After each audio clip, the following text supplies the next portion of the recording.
Number 15, it's actually a special case, and it doesn't look like a special case from the get-go. It just looks like any other equation. So let's see what happens here, and then we'll talk about it. So I do want to distribute the number here.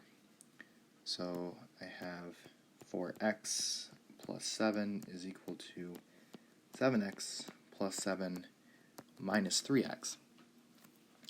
Then I want to combine like terms, so I have 4x plus 7 is equal to 4x plus 7. And you may be able to see it right now that our equations are exactly the same. Let's actually get rid of the variables. So if I subtract 4x from both sides, then I'm just left with 7 is equal to 7. So if all of your variables go away, then you're going to be left with a statement with two numbers. And you kind of have to look at, is that statement true or is that statement false? Because sometimes it'll be true and sometimes it'll be false.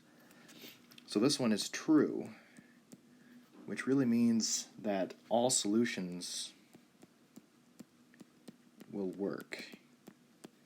So you could really plug in any number into that original equation, and as long as you plugged in the same number for x, it would work.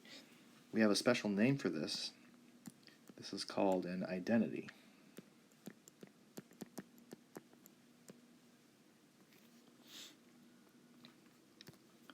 If we go to number 16, this is also a special case, and again, we wouldn't really know it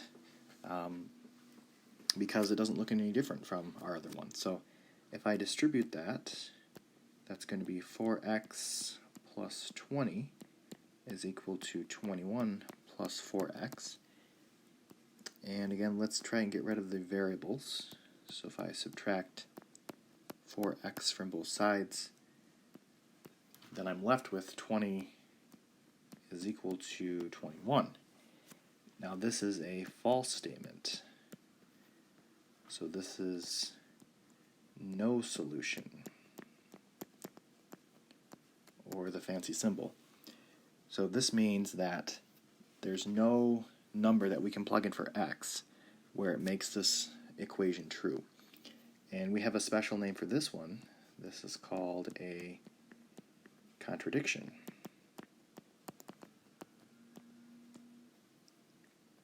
So the first one, 15, was an identity because it's true all the time.